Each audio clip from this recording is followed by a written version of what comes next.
Gente, sabia que 6 em cada 10 idosos consomem mais de 5 remédios por dia? Sim que eu tô sendo generosa, né? Porque tem uns que tomam 9, 10 ou mais, né?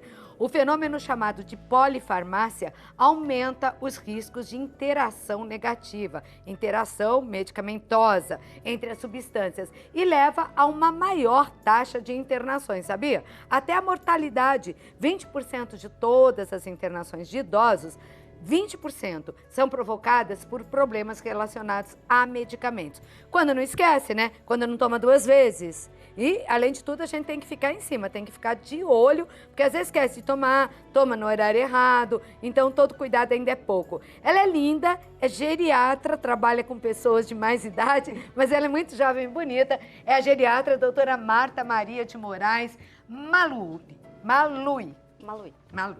Tudo bem, doutora Marta? Tudo bem, boa tarde. Prazer te receber aqui. Muito remédio, né? Tem gente, eu acho que tem paciente teu que toma muito mais do que isso. Muitos remédios, muitos. Tem pacientes que chegam a tomar 15, 20 comprimidos por dia. Meu Deus. É E são coisa. pessoas que às vezes já, os mais velhinhos já não se alimentam direito. Perfeitamente, não se alimentam, ingerem aí 1001 comprimidos, estão sujeitos a todos os riscos aí da polifarmácia, né? E tem uma má qualidade de vida, né? O que a gente não quer nessa fase da vida. Não, pelo amor de Deus, não adianta viver bastante se for pra viver mal, não é? Sem dúvida. Vamos mostrar aí, eu tenho uns cards que assim a gente comenta com eles, fica melhor pra você.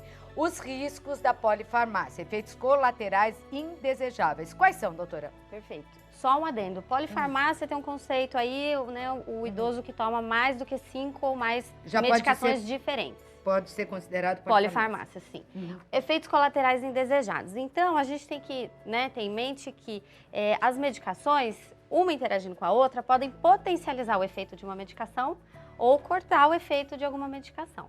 Então, por exemplo, às vezes as medicações favorecem hipotensão postural, o paciente pode ter um desequilíbrio, pode vir a cair no chão, ele pode ter confusão mental, pode ter insônia ou sonolência, né, mudança de apetite.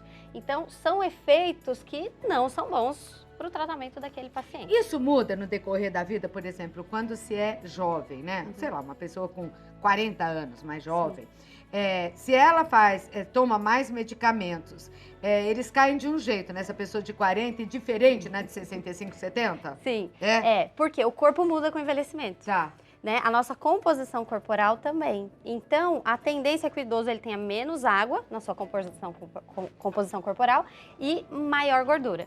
Então, tem medicamentos que atuam melhor com mais água e menos gordura e vice-versa. Tem medicamento que atua melhor com pouca gordura e mais água. Não, né? porque E isso aí é muda muito o efeito. perigoso, porque a pessoa que se automedica, e o brasileiro gosta Sim. disso, e a automedicação é também um problema no país, entre os brasileiros, a pessoa que tem esse hábito, quando fica mais velha e se continua com o hábito, pode causar grandes estragos, então. Pode, com certeza. A automedicação é um grande problema, né? Às vezes a gente não sabe lá um medicamento, tô com uma dor, mas já faço uso para remédio para hipertensão, diabetes, e às vezes um medicamento para dor pode interferir no tratamento de outras doenças, né? De uma hipertensão, por exemplo, Por e exemplo. ela acha que está protegida e não E está. não está, exato. Vamos ao próximo. Nossa, quantos Com remédios certeza. ali, é assim mesmo, viu? Menor adesão ao tratamento, que é isso que Isso. você falou, né? É. Então pode passar o próximo também. A gente já foi falando tudo lá no começo. Pode ir para o próximo, porque essa interação medicamentosa acaba sendo perigosa, pode até levar à morte. Muito. Erro na administração dos medicamentos. Sim. Chega a uma idade que também há uma confusão mental e a pessoa pode esquecer de tomar ou tomar mais. Errado. É isso? Isso. Errado. Então, assim, o erro ele é extremamente comum, não só com os idosos, né? Mas tem medicações que devem ser tomadas em jejum, medicamentos antes das refeições, medicamentos após as refeições, 2 vezes ao dia, 3 vezes ao dia. Então, a gente, claro, tem o dever de facilitar o esquema posológico, né, do medicamento para o paciente, para que ele tome a medicação da maneira correta. Por quê? Tomando 5 ou mais medicamentos, a chance da gente confundir é muito grande. né? E Até isso a interfere na doença. gente assim não, né? Não eu agora.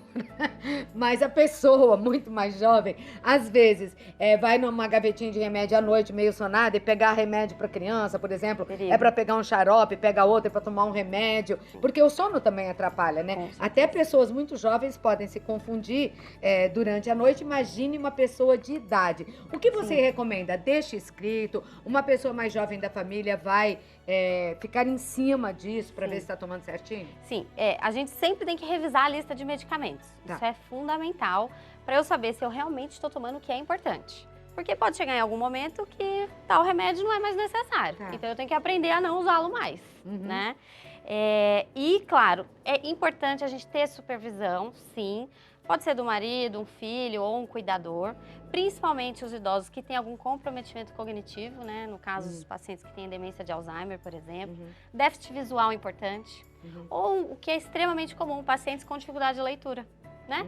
Não também. sabem ler também o nome do medicamento Não corretamente conseguem mais ler e direito. acaba confundindo. Então, tem que sim separar, fazer uma tabela, deixar da maneira mais prática possível para a gente não tomar o medicamento de forma errada. Uma outra coisa que eu vejo assim muito complicada é pelas perguntas que a gente, né, trabalhando assim e falando de medicina há muito tempo, que outra coisa que se faz tô com a pressão alta, tomei o remédio um tempinho, um mês, acho que já tá bom, olha, foi lá, né, ou mediu, porque tem aqueles aparelhinhos que são vendidos pra você medir em casa, que não sei, eu não confio muito, mas abaixou, então vou parar com o remédio. E muita gente já se prejudicou, muita gente já foi à morte, aliás, por causa disso, né? Sim, a gente tem que lembrar que a hipertensão é uma doença crônica e silenciosa. Ela não manifesta. Quando ela aparece, alguma coisa já aconteceu, algo de mais grave, né? Então, se a gente, né, somos hipertensos, a gente deve tomar o medicamento todos os dias e a pressão está boa porque estamos em uso do medicamento. Então é pro resto da vida. O que é mais importante ainda é a gente manter um acompanhamento médico Lógico. regular. Com o envelhecimento, pode ser que seja necessário o aumento de dose de medicamento ou até mesmo a diminuição, né? Mas tem que fiscalizar. Tem que fiscalizar. Quem corta remédio e quem oferece remédio, quer dizer, pode administrar, é o médico. É o médico, exatamente. Eu já volto pra gente continuar conversando e quero chamar você pra essa conversa aqui. Volto aqui com a doutora. Doutora Marta, vamos ver se tem perguntas aí do nosso público. Tem, Geisa? Então, tá bom. Eles estão arrumando lá pra colocar as perguntas pra gente. Vamos continuar falando aqui, né? Ainda conseguir comprar remédio ainda é um problema também no Brasil, né? Mesmo aqueles que não estão, que deveriam ser vendidos só com prescrição. Sim. É cultural, né? A automedicação, infelizmente. Então, o acesso acaba sendo muito fácil. Então, medicamentos que deveriam ser um pouco mais controlados são facilmente vendidos sem receitas, né? Claro, a população vai se educando e vai entendendo que precisa de uma orientação médica, né? A fim de evitar os riscos mesmo do uso inadequado das medicações. E tem uma coisa também que é receitar remédio, que a gente faz muito, né? Sim. Nossa, eu tô com uma dor não sei onde. Nossa, eu tava também. Mas eu tomei um remedinho tão bom, vou te passar o nome. Isso. Assim, de médico, louco e técnico de futebol, dizem que todo mundo tem um pouco. E é meio por aí, né, doutor? Acaba que o vizinho fala, comenta. Que o remédio é bom, vai passando pro outro. E aí, aquela questão. Às vezes, né, a maioria dos pacientes não tem as mesmas doenças, usam medicações diferentes e o medicamento pode aí trazer algum efeito colateral, levar a internações hospitalares, né, como foi falado um no grande início. número, Exatamente, é muito importante. E assim, né, uma conversa simples e que às vezes, né, pode levar um paciente para o hospital. De bem intencionado, dizem o inferno tá lotado, gente. Vamos às perguntas. Sandra, falou boa tarde a todos. Eu vou traduzir, acho que pra ela. Boa tarde, Santa Receita! Boa tarde! A todos. E a você também, lindona. É a Sandra.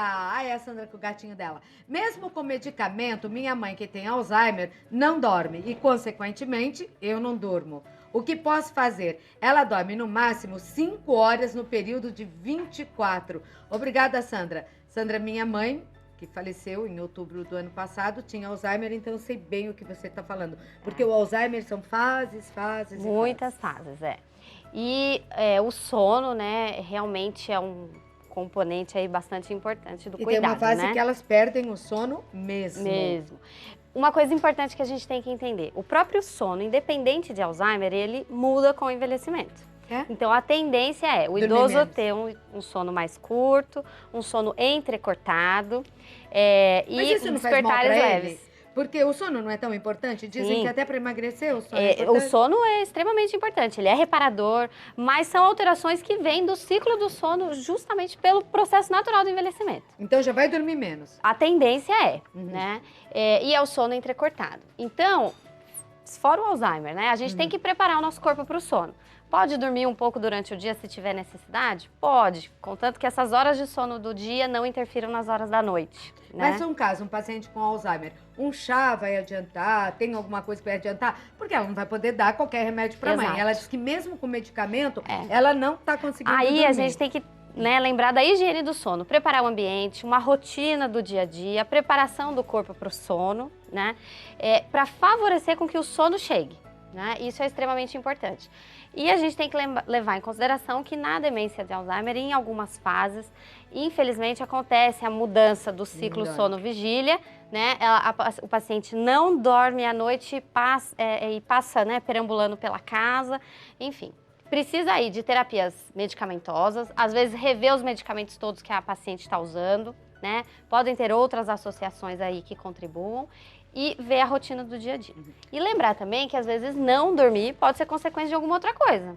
Um paciente com Alzheimer, às vezes ele não consegue, né, se expressar corretamente. Então, às vezes ela pode estar com alguma dor, alguma infecção. um intestino preso, por exemplo, Tá. né? Pode alterar o sono. Agora eu vou te falar uma coisa, ô Sandra, vou contar uma coisa que aconteceu comigo aqui. Numa virada de ano, estávamos eu, meu marido e a minha mãe, eu levei para minha casa. E aí arrumei tudo lá e falei, vou deitar aqui, né, no quarto vizinho dela, pra ver se ela dorme. Uma coisa que a tua mãe vai gostar, Sandra, é boneca. Compra boneca pra quem tem Alzheimer, né? Elas adoram bonecas, mais parecida com o bebê, mais gostam. Isso distrai o dia todo. É verdade. Não é verdade? doutora? Elas trocam de roupa. Trocam põem de roupa roupa, aí eu comprei mala, roupinha, lá como se fosse um filhinho. Mas aí eu tinha comprado uma que rezava o Pai Nosso, apertava a barriguinha e você falava, Pai Nosso, estás no céu. Eu falei assim, vou deixar ela aí pra, né, com a bonequinha e vou ficar aqui no quarto ao lado, aí espero ela pegar no sono e subo pra comemoração. Gente, juro, eu vi uns 60 Pai Nosso, porque ela apertava, Pai Nosso, estás no céu, Pai Nosso, estás no céu, Pai Nosso. Aquilo foi me dando um sono. Eu dormi, não vi a passagem do ano e ela continuou acordada. À noite, Pai Nosso, estás no céu, Pai Nosso, estás no céu. Tem situações que é difícil, né, lidar com o paciente com Alzheimer, que acabam sendo engraçadas depois, mas que na hora dá muita aflição. Agora, por que elas gostam tanto de bonecas? Então, né, é uma memória afetiva que eles têm do cuidado, né? Então, muitas vezes eles estão, né, na cabeça deles, relembrando quando eles tinham os filhos pequenos, então elas estão cuidando. É muito inserido no paciente. E elas gostam de cuidar. Alguns pacientes ainda dão nome, conversam com a boneca, Isso, a minha mãe dava comida, come, Exato. come. Exato. Impressionante, né? Mas isso me ajudou muito, Sandra. Então, como amiga aqui, pode ser que ajude a sua mãe, se ela já não tiver uma, né? É a Rosane Cristina. Boa tarde, Santa Receita! Boa tarde! Que é isso, gente? Feriado é fogo, viu, Brasil? Vou falar de novo, tava todo mundo desatento. Boa tarde, Santa Receita! Boa tarde! Amo esse programa. É que o público gosta, eles já colocam assim, porque sabe que toda a minha equipe vai participar aqui. Doutora, com quantos... Só foi um furo, hein? Com quantos anos já devemos ser consultadas por um geriatra? Vamos lá. Bom, o geriatra é um médico, né, com especialidade em clínica médica e depois em geriatria, então ele atende do adulto ao idoso, né? Um geriatra especificamente, o mais comum a partir dos 60 anos, né? Mas a gente envelhece sempre, todos os dias. Tá envelhecendo né? sempre. Então, quanto antes ir ao geriatra, a gente pode programar o envelhecimento, né? Para ter um envelhecimento mais ativo, livre de doenças, com as menores complicações. Como você programa o envelhecimento? Então, desde mais jovem, o que a gente vai fazer? Estimular os bons hábitos, atividade física, alguns exames que são necessários para evitar doenças. Um cronograma como...